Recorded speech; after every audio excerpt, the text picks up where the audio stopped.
So I thought I'd do a quick video just to show how easy it is to replace these side indicator repeaters. Lots of people have been asking lately what's involved in actually swapping them out, because they want to upgrade to the dynamic sweeping indicators. And because it's so easy, I thought I'd show you how to do it on both sides. First thing, open the bonnet. And then starting with the driver's side one, inside the bonnet, obviously come to the area where the indicator is, and we can see on the inside exactly what we're looking at.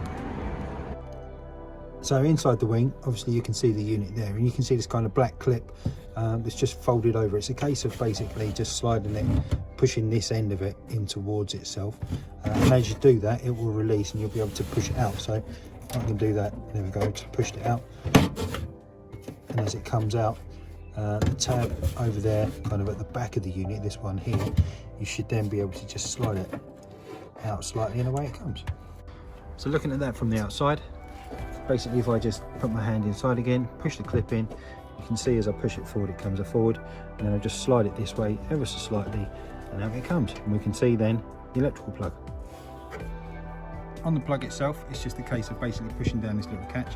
As you push down that catch, that lifts up that end down, there we go, and then obviously just holding that down, you can just see it clears that little lip inside there.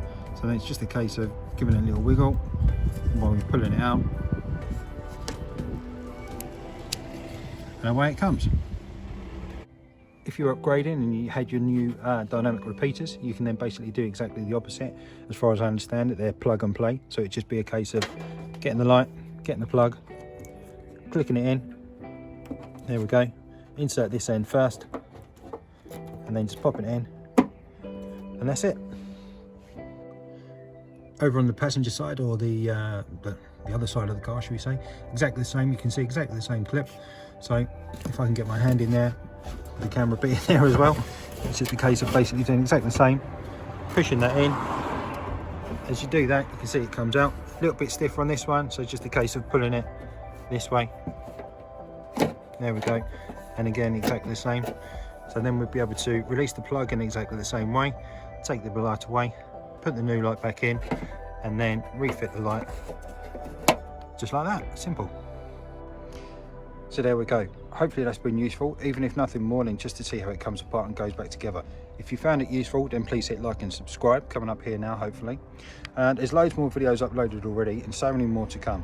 But for now, thanks for watching and see you on the next one. Cheers.